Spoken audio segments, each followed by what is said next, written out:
Muy bien, para empezar vamos a hacer esto.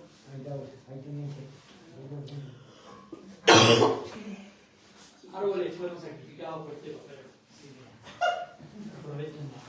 No, este se engaña azúcar, ¿sí? ¿Eh? Este se engaña azúcar. Salvamos árboles con esto. Ya no se usa más. ¿Eh? Ya no se usa más. Caña azúcar. Sí, pero ya no se usa más. Ahora usan otra cosa para hacer el partido. Sí, no talan más los árboles, nada. Sí, no van avanzando. Tiene superpoderes. Ok. Te pasó una bandera. No, pero la caña azúcar la hacen de acá. ¿Eh? De acá la hacen de caña. Ah, acá. Ok.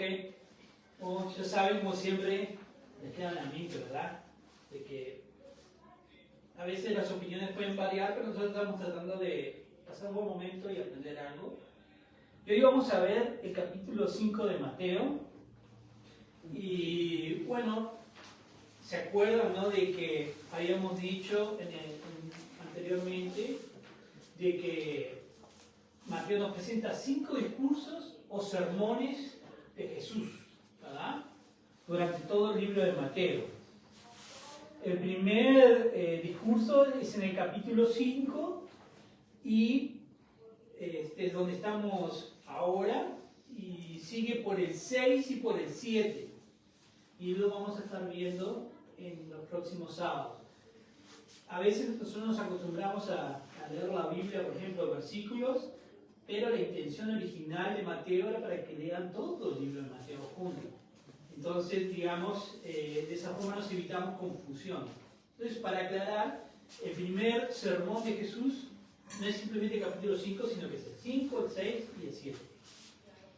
¿Cómo sabemos cuándo empieza este sermón de Jesús o cuándo termina, sermón o discurso de Jesús? Mateo agrega una herramienta literaria para decirnos que el discurso de Jesús ha terminado. O sea, como que Mateo hace algo a propósito para que tú sepas de que ahí empieza el discurso de Jesús, ahí termina el discurso de Jesús. Por eso sabemos de que hay 5 sermones o discursos en el libro de Mateo. Y aquí lo vemos, y lo vamos a ver, este es al final del primer discurso que vamos a ver, dice: cuando Jesús terminó estas palabras, las multitudes se admiraban de su enseñanza. Entonces, digamos, dice aquí, cuando Jesús terminó estas palabras. El segundo discurso de Jesús va a ser más adelante y va a terminar en el capítulo 11, y Mateo nos va a decir: y sucedió que cuando Jesús terminó de dar instrucción a sus 12 discípulos, se fue de allí a enseñar y a predicar en las ciudades de ellos. Ya que dice aquí cuando Jesús terminó de dar instrucción. Cuando Jesús terminó de hablar estas palabras. El tercer discurso termina en el capítulo 13. ¿Y cómo sabemos eso? Porque en el 13 dice: sucedió que cuando Jesús terminó estas parábolas, se fue de allí. Luego tenemos el cuarto discurso que va a terminar en Mateo 19. Y otra vez, cuando Jesús terminó estas palabras, partió de Galilea y se fue a la región de Judea, al otro lado del Jordán. Y el último discurso que aparece en el libro de Mateo termina en el capítulo 26, y lo sabemos porque también otra vez Mateo pone cuando Jesús terminó todas estas palabras. Mateo usa este recurso literario para indicarnos que el discurso de Jesús había terminado. Entonces así podemos contar cuántos discursos hay. Por lo tanto, totalmente están todos de acuerdo de que Mateo tiene 5 discursos o sermones de Jesús. ¿Qué significancia puede tener que haya 5 discursos? De que obviamente Jesús habló un montón de discursos, ¿no? Pero Mateo decide poner 5 discursos en su libro.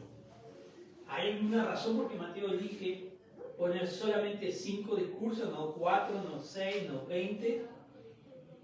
Bueno, si nosotros, para aquellos que conocen el Viejo Testamento, también hay un famoso del Viejo Testamento que tuvo 5 discursos. ¿Quién fue esta persona? Moisés. ¿Y cuáles son esos discursos? Son los 5 primeros libros de la Biblia, del Pentateuco, ¿no? Y su autor es Moisés, ¿ok? Como dije, Jesús dio muchísimos discursos pero Mateo agrega 5 discursos porque Mateo está presentando a Jesús, como habíamos dicho, como el nuevo Moisés.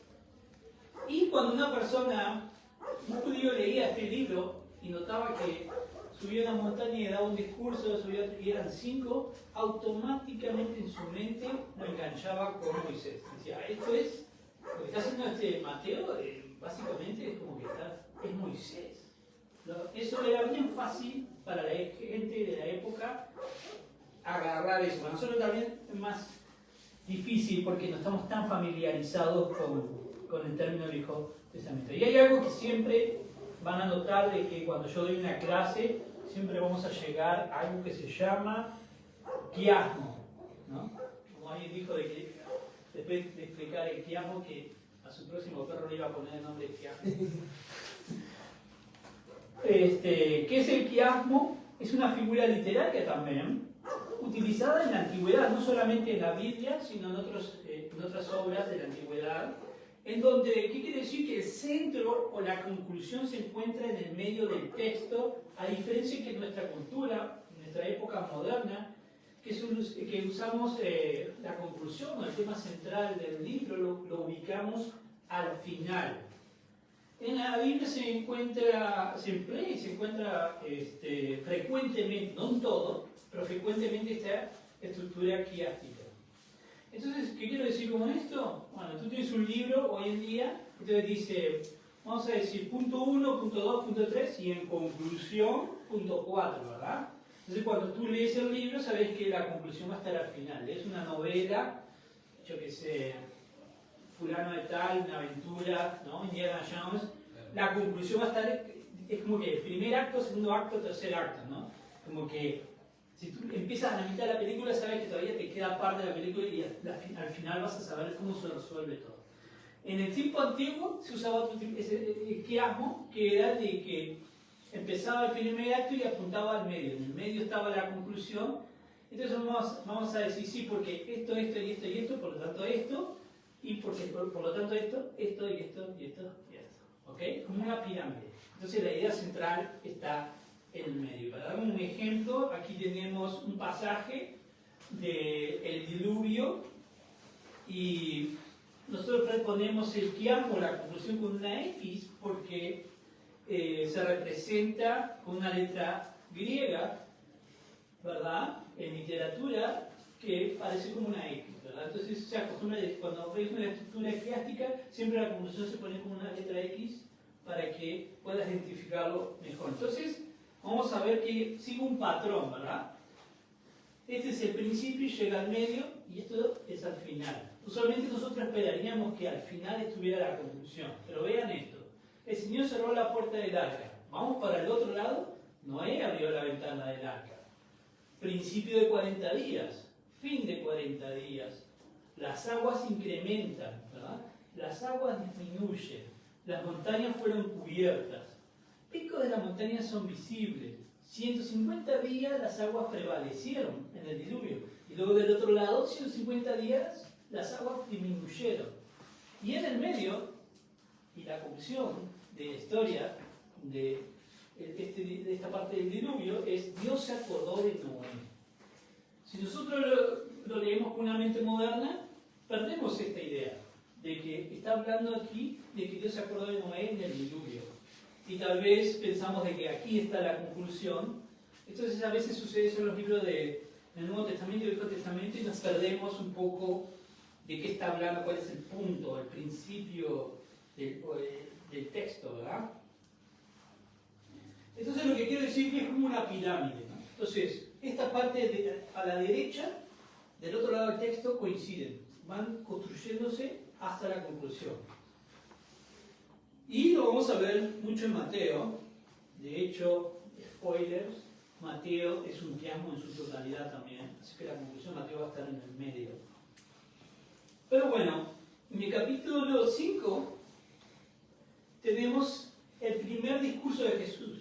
Y como dijimos, habían 5 discursos. Una cosa para poder identificar bien los quiasmos es que si son un número impar, porque son 5, entonces son 2, 2, 1, ¿verdad? Si son 7 es 3, 3, 1. Entonces tenemos el primer discurso, es el sermón del monte, ¿verdad? Y el último discurso es en el Monte de los Olivos. ¿Verdad? Entonces,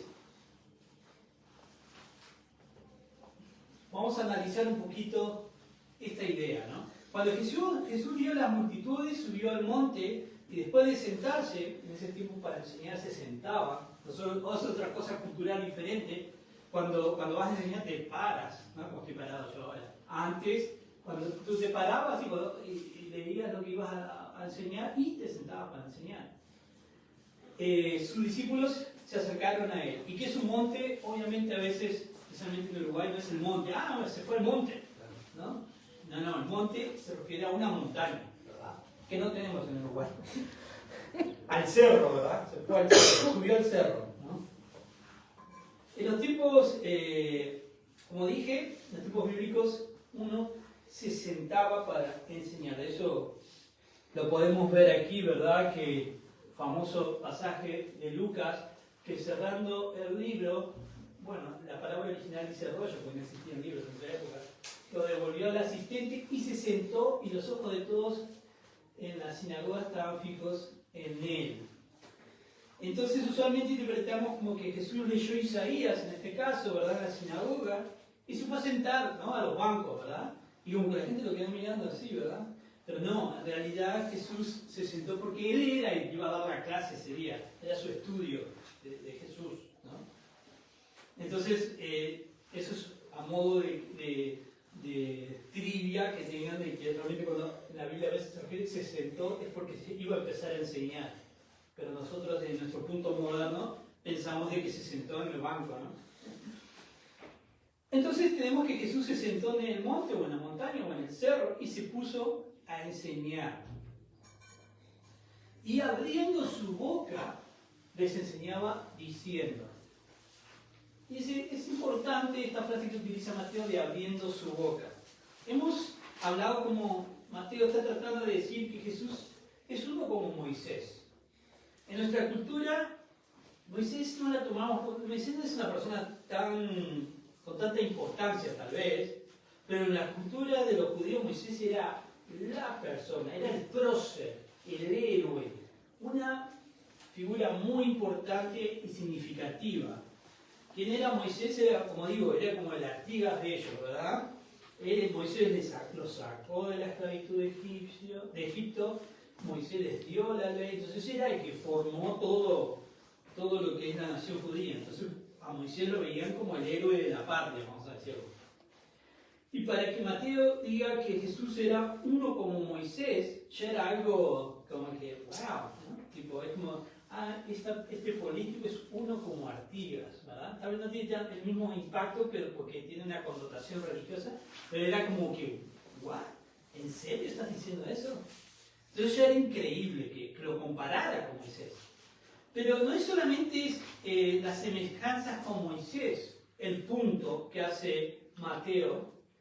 Moisés también tenía debilidades, defectos. De hecho, ¿cuál es la protesta de Moisés cuando Dios lo llama para ir a Egipto a hablar con el faraón?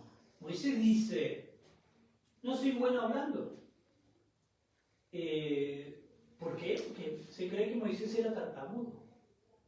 Y Dios les dice, todo está bien, no te preocupes, yo voy contigo. Y Moisés insiste, no, yo no puedo hablar bien. Y esa es una de esas ocasiones donde Moisés falla en la fe, porque Dios le dijo, no pasa nada, pero Moisés insiste, no voy a poder hacer esto. Sin embargo, tenemos que a Jesús lo presenta Mateo y dice, y abriendo su boca.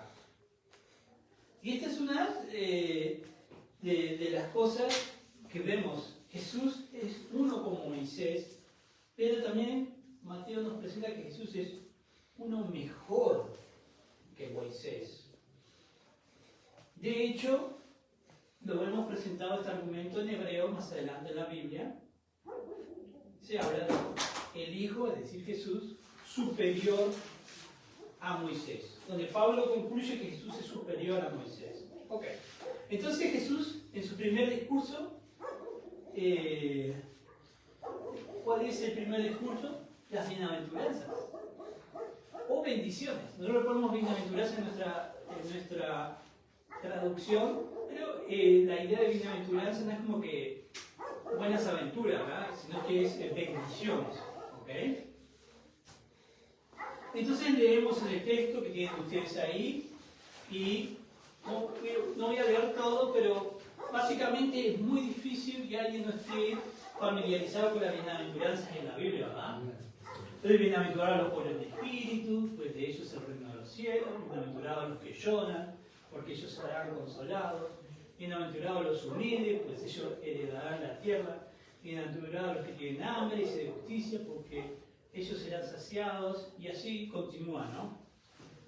En Lucas 6, 20, 23 también tenemos una versión de las bendiciones sobre bienaventuranza. Recuerden que los 4 evangelios tienen historias similares. Pero Lucas hace una lista un poquito más corta, ¿verdad? Y también tiene, no sé si sabían, hay una lista de las maldiciones, ¿no? Malaventuranzas, ¿verdad? Mateo no incluye inmediatamente la lista de las maldiciones o malaventuranzas, como dijimos. Esto es porque él quiere hacer una conexión con algo en el Viejo Testamento.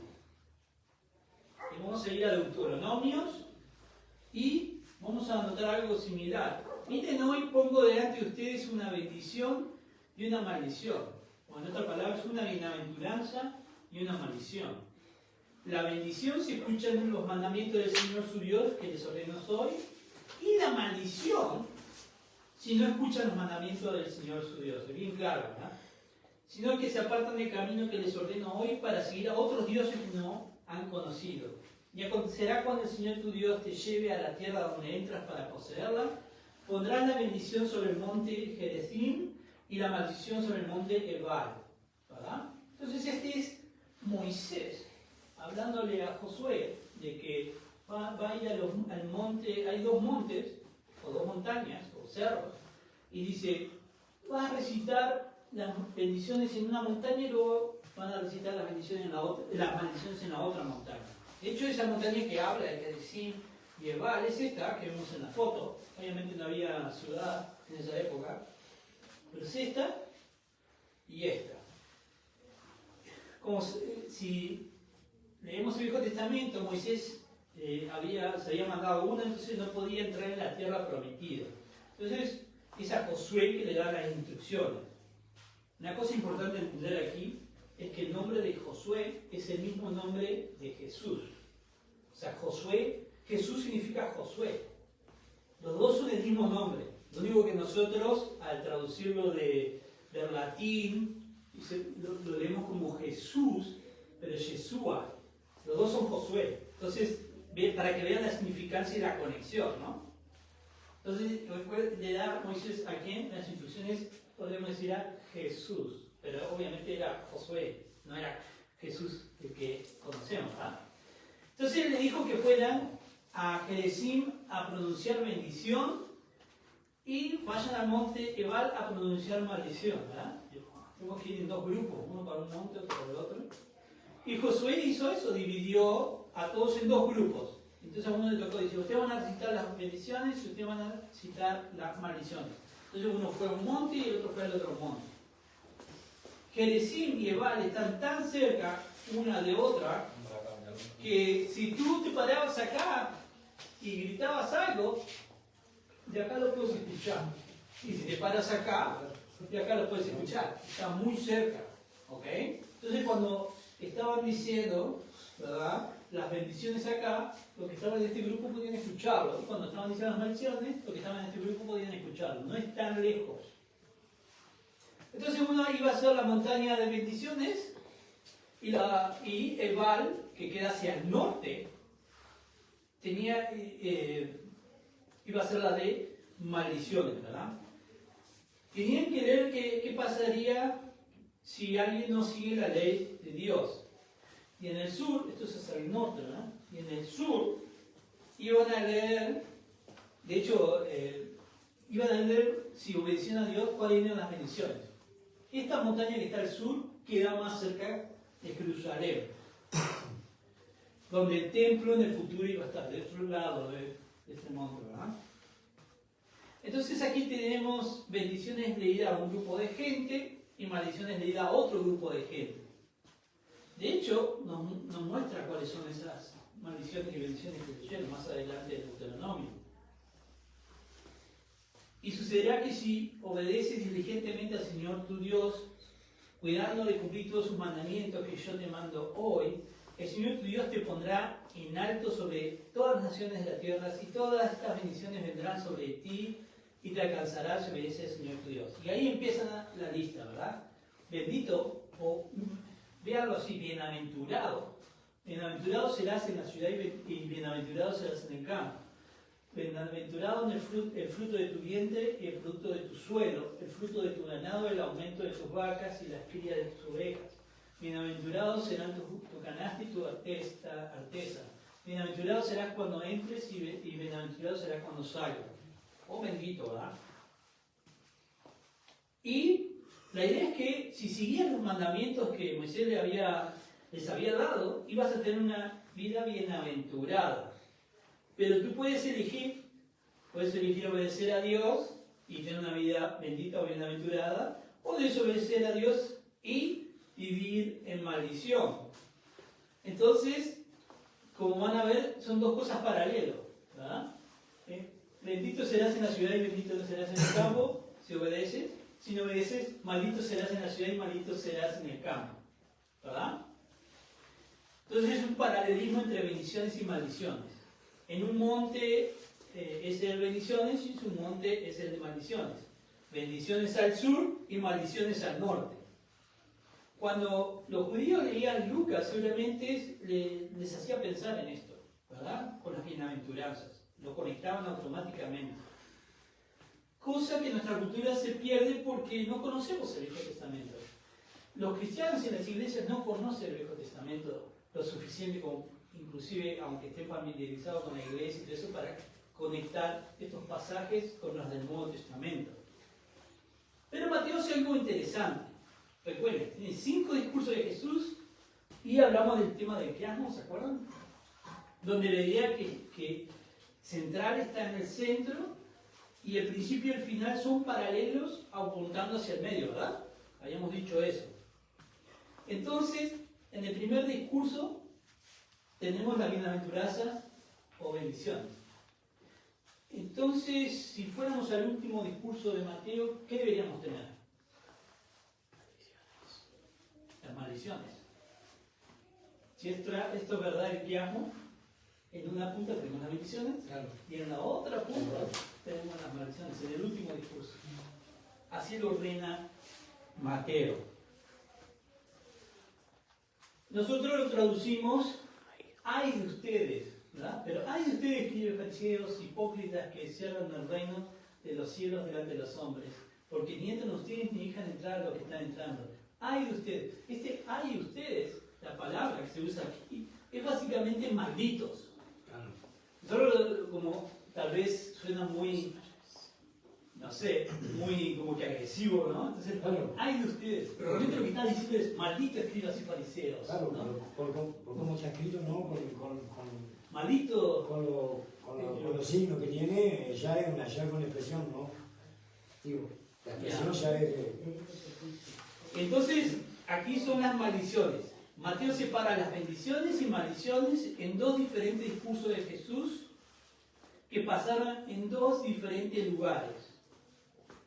En 2 diferentes lugares, ¿qué lugares? Otra vez, 2 montañas.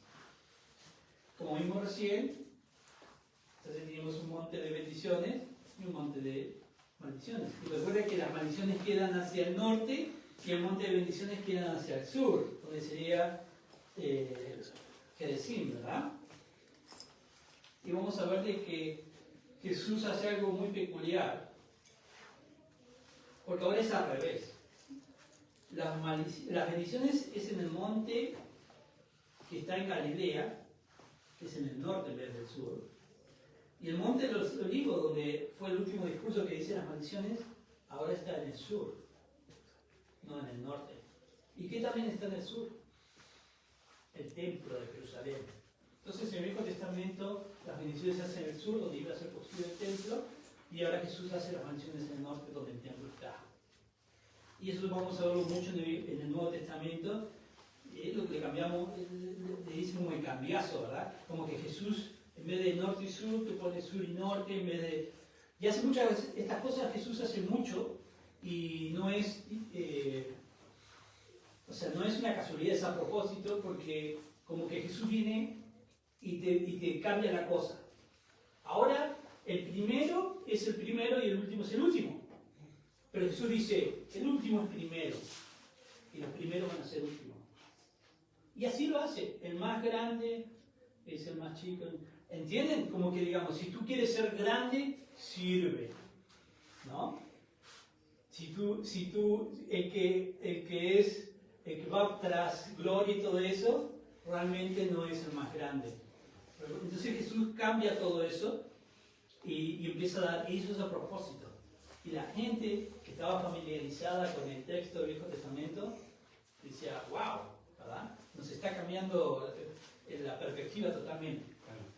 Ok, entonces, de hecho, si ven estas imágenes, cuando él estaba dando las maldiciones, estos son cuadros, imágenes, cuando Jesús estaba en la montaña hablando de las maldiciones, diciendo, maldito es el tío del cielo, el templo se podía ver, porque estaba del otro lado de la montaña. Entonces, yo creo que se imagina la escena diciendo, maldito es el tío del cielo, y Jesús ahí, y se ve y a la gente hablándoles, y apuntaba al templo, ¿verdad? O sea, estaba muy loco lo que hacía Jesús. De hecho, este es el monte, y si tú te paras, este es el monte en la actualidad. Si tú te paras en el monte, ¿qué es lo que ves? En la actualidad, donde estaba el templo, que es la mezquita que tienen ahora los musulmanes, ¿verdad? Para que vean que es cierto, ¿verdad? Este es el ejemplo que dijimos, ¿verdad? El viejo cambiazo. Lo que sucede en el Viejo Testamento sucede al revés en el Nuevo. Bueno, ¿qué otra cosa vemos así? Bienaventurados los pobres en espíritu, pues de ellos es el reino de los cielos. Bienaventurados los que lloran, pues ellos serán consolados. O sea, los pobres en espíritu, los que lloran, esa es la bendición. ¿Qué está diciendo? ¿Verdad? Y eso está diciendo que si obedecen a Dios, no será una bendición externa como la de los fariseos. Porque los fariseos oran en voz alta, se visten de cierta manera, van a lugares importantes, se sientan en sillas importantes. Ellos reciben recompensa en este mundo.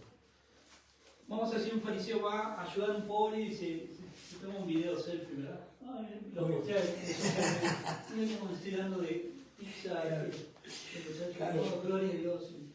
Claro. ¿Entendés lo que quiero decir? Digamos, la recompensa ya está en sus followers, en sus seguidores y los me gusta que me da los corazones. Esa es la recompensa de los hipócritas. Y tú estás diciendo, contrario a lo que tú puedas pensar, si obedeces y sigues en tu corazón, tu bendición será una bendición interna. Y la vida exterior que vivas puede ser el sufrimiento y pobreza. Jesús mismo era Jesús, y sin embargo era pobre. Lo sabemos con 100% de seguridad de que Jesús era pobre. Más adelante lo vamos a ver, pero a modo de si ustedes ven en la historia cuando Jesús se pierde, era un niño y José y María fueron a dar una ofrenda. La ofrenda que llevaron era de unas palomas y era la ofrenda que Moisés había puesto en la ley para la gente que no tenía un comino y no podía pagar o tener una oveja ni nada. Entonces, digamos, bueno, a menos una paloma, ¿no? Entonces era lo más barato porque no tenían plata. Entonces, Jesús lo sabemos por 100% de que era súper pobre su familia y él no tenía dónde reposar la cabeza. También Jesús fue azotado y crucificado. Entonces cuando los romanos decían, o los fariseos miraban y decían, ese es tu líder, mira, tu rey, ahí está crucificado, lo están matando. Lo que se veía exteriormente no era lo que pasaba interiormente. De hecho, Pablo, famoso apóstol, naufragó, o sea, se subió a un barco, vamos a orar para el viaje, ¿no? Y subió al banco, ¿no? Y terminó, digo, este era el apóstol, terminó en una isla ahí. Lo metieron en la cárcel, ¿no? Se metía en problemas. Lo que está diciendo Jesús, lo siento, pero no hay doctrina de prosperidad. No hay garantía de prosperidad. No quiere decir que no te va a ir bien, es que no hay garantía. No se trata de dinero. No se trata de que tú vas a ser pobre o que tú vas a ser rico. No tiene nada que ver con dinero. ¿Okay?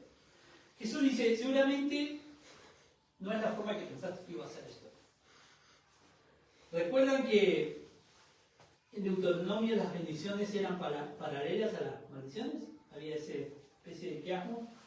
Si esto es verdad, entonces deberíamos ver eso con el discurso de Jesús, con las bienaventuranzas y con las maldiciones. Debería haber un paralelo, ¿verdad? Vamos a ver si eso existe. Bienaventurados los pobres en espíritu, pues de ellos es el reino de los cielos. Malditos, escribas y fariseos hipócritas, que cierran el reino de los cielos delante de los hombres, porque ni entran ustedes ni dejan entrar a los que están entrando. Claro. Bienaventurados los que lloran, pues serán consolados. Malditos escribas y fariseos hipócritas, que devoran las casas de las viudas, aun cuando por pretexto hacen largas oraciones. Por eso recibirán mayor condenación. ¿Quiénes lloran en las maldiciones? Las viudas. Porque los religiosos se quedaban con sus casas y su dinero. ¿Les hace sonar algo a la iglesia moderna hoy en día? Pero mayor condenación. Bienaventurados aquellos que han sido perseguidos por causa de la justicia, pues de ellos es el reino de los cielos. Bienaventurados serán cuando los insulten y persigan y digan todo género de mal contra ustedes falsamente por causa de mí. Malditos, escribas y fariseos, porque edifican los sepulcros de los profetas y los adornan, los monumentos de los justos, y dicen, si nosotros hubiéramos vivido en los días de nuestros padres, no hubiéramos sido sus cómplices en derramar la sangre de los profetas. Así que dan testimonio en contra de ustedes mismos, son hijos de los que asesinaron a los profetas.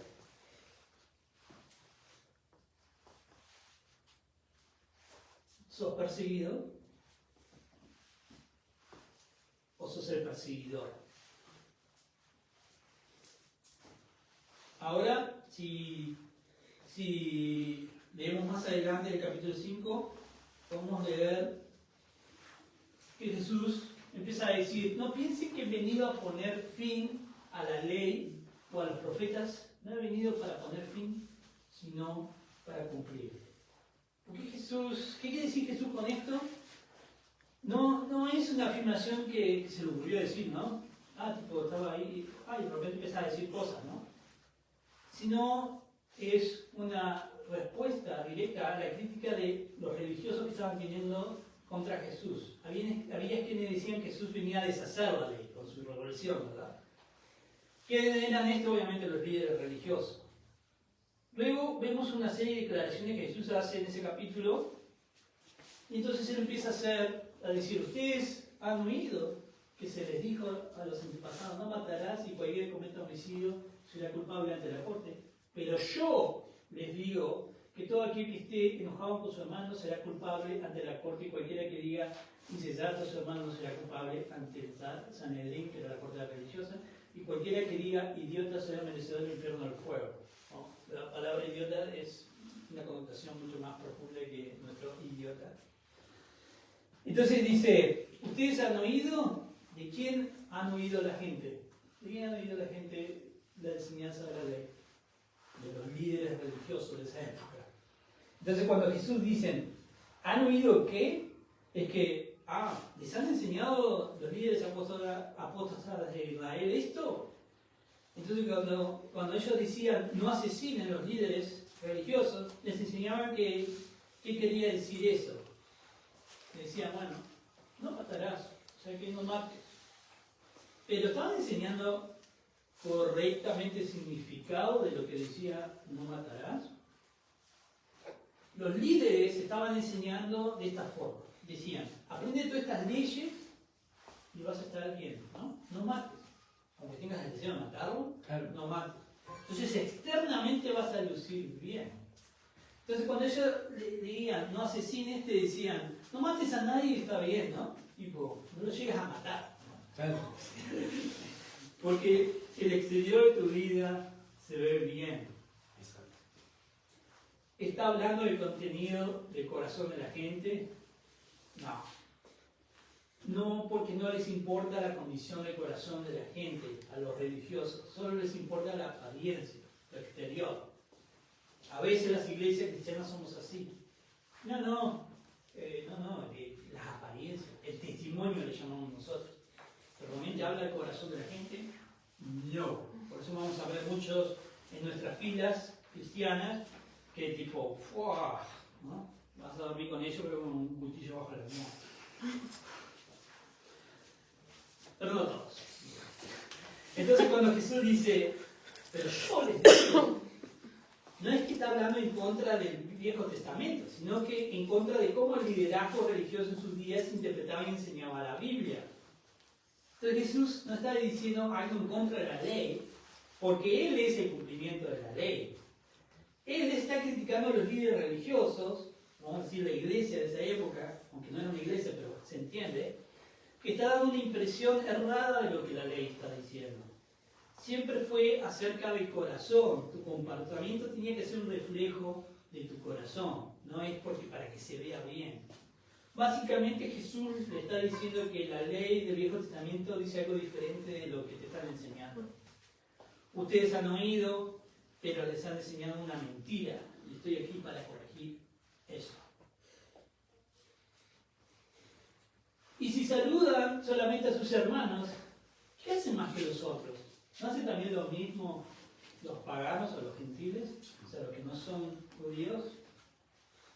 Cuando leímos el sermón del monte, tuvo una declaración contra el líder religioso de la época. Tenemos las maldiciones, pero ¿a quién enfocan las maldiciones? A los líderes religiosos. Y al final al finalizar el capítulo dice esto, ¿verdad? ¿No hacen lo mismo los que son paganos, saludar a sus hermanos? ¿Les parece familiar esto? Capaz que, yo creo que todo el mundo está familiarizado con la historia del buen samaritano.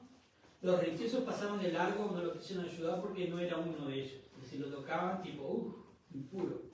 Básicamente Jesús está diciendo aquí, los líderes religiosos son como los gentiles, en el sentido de que son paganos, ¿verdad? Porque ellos son los que caminan y solo saludan a sus hermanos. Pero tú, que eres bendecido, que obedeces en tu corazón, no puedes pasar de largo de nadie, porque el mensaje de Jesús es de que en el reino de Dios, no importa quién sea, siempre son potenciales hermanos. Entonces, a veces como iglesia tenemos esa costumbre de que solo nos juntamos con gente de la iglesia y queremos mantenernos puros, pero Jesús está diciendo, no, tú ve entre la gente, porque toda persona es un potencial miembro del reino de Dios. Y bueno, eso va a ser todo por esta noche sobre Mateo 5, espero que les haya gustado, y luego vamos a ver Mateo 6 en el futuro. Y bueno, una cosa que siempre hacemos, que tenemos este frasco, y cuando cumple una oración, no tiene nada místico, pero es una forma visual de verlo, ponemos una piedrita, ¿verdad? Entonces, Dios hizo esto, cumplió esta oración en mi vida, entonces, con esta piedra, entonces se va a ir llenando para ver que Dios realmente contesta las oraciones. Entonces yo los invito a que después de orar, si hay una oración que fue contestada por Dios, que pongan una piedrita, y voy a invitar a Joy que pase a orar para terminar.